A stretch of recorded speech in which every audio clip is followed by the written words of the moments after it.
She cheated on me for years, but then I decided. I stood alone in the empty house, the silence deafening after Sarah slammed the door on her way out.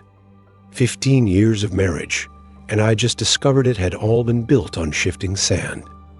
The evidence was irrefutable messages on her poorly hidden second phone, mysterious hotel charges, and finally, the confession from my own brother. Sarah had been unfaithful not once, not twice, but consistently throughout our marriage. The betrayal cut deeper than I could have imagined. My brother David had known for 3 years, but kept quiet to protect me, some protection. I learned later there had been at least 4 different men over the years. One was her boss, another my former friend, the third someone she met at a conference, and the fourth a neighbor who lived just 2 blocks away. I poured myself another drink, staring at the family photos that now seemed like props in some elaborate charade. Our smiling faces, our 2 children, Ellie and James, who were now away at college, blissfully unaware that their family was fracturing along fault lines that had always been there. "You're too trusting, Michael," my mother had warned me when Sarah and I first got engaged. "She's got wandering eyes," I defended Sarah vehemently then, blinded by love and her practiced charm. Now, those words echoed in my mind, mocking me. The next few weeks passed in a haze of rage and grief.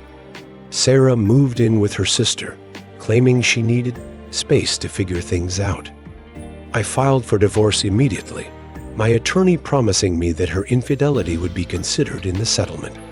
But revenge through legal means felt hollow. I wanted her to feel the pain I felt, to understand the depth of her betrayal. Dark thoughts circled my mind. I could expose her to everyone, send evidence to her workplace, her friends, our children. I could destroy her reputation as thoroughly as she had destroyed our marriage.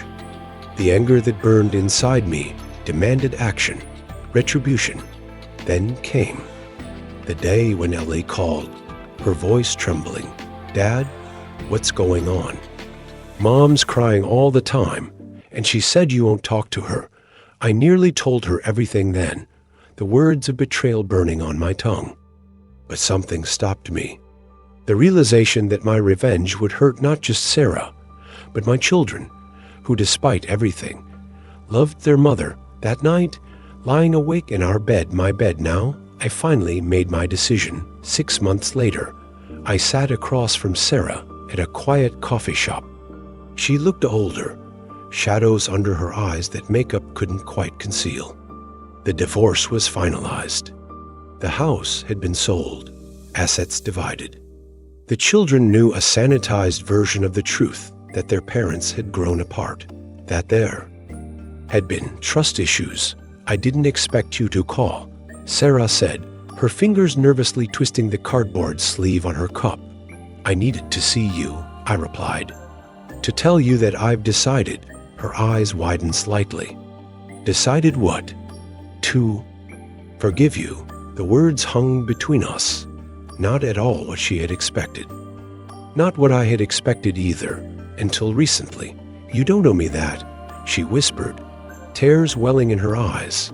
"I'm not doing it for you," I explained. "I'm doing it for me." The anger was destroying me from the inside out. I couldn't sleep, couldn't work, couldn't even look at our children without seeing your betrayal. She flinched at that, her gaze dropping to the table. "Sarah, what you did was unforgivable. But I'm forgiving you anyway, because holding on to this pain is like drinking poison and expecting you to die." The therapy sessions had helped me understand this. Dr. Ramirez had guided me through the stages of grief, helped me navigate the overwhelming rage that threatened to consume me. Revenge might feel good momentarily, she'd told me, but it won't heal you. Sarah wiped away tears. "How can you even look at me after what I did?" I took a deep breath. "Because despite everything, you're still the mother of my children." and they deserve parents who can at least be civil to each other. That wasn't the whole truth. The reality was more complex. I had decided to build a new life, one where Sarah's betrayal didn't define me. I had started a support group for others who had experienced infidelity, found solace in helping them navigate the same treacherous waters I had nearly drowned in. And unexpectedly, I had met Diane there not as a romantic interest initially, but as someone who understood the unique pain of betrayal. 2 years later, I stood in a small garden, surrounded by close friends and family. Ellie and James were there, both supportive after initially struggling with the changes in our family. Even David had come, our relationship slowly mending after painful conversations and genuine remorse on his part. Sarah wasn't present, but we had reached a place of cautious respect. She had moved to another state, started over with a teaching job she loved. Our communications were limited to matters concerning our children, but the venom was gone from our interactions. As Diane walked toward me in a simple cream dress, her smile radiant, I felt the final pieces of my heart knit back together. Not into the same heart, it would never be that, but into something stronger, wiser, more resilient. You ready? Whispered James, standing beside me as my best man. I nodded, emotion tightening my throat. More than ready, the betrayal that had nearly destroyed me had instead forced me to rebuild myself. I had decided not to let Sarah's choices determine my future happiness. I had decided to trust again, to love again, despite the risk. I had decided that the best revenge wasn't revenge at all, it was living well.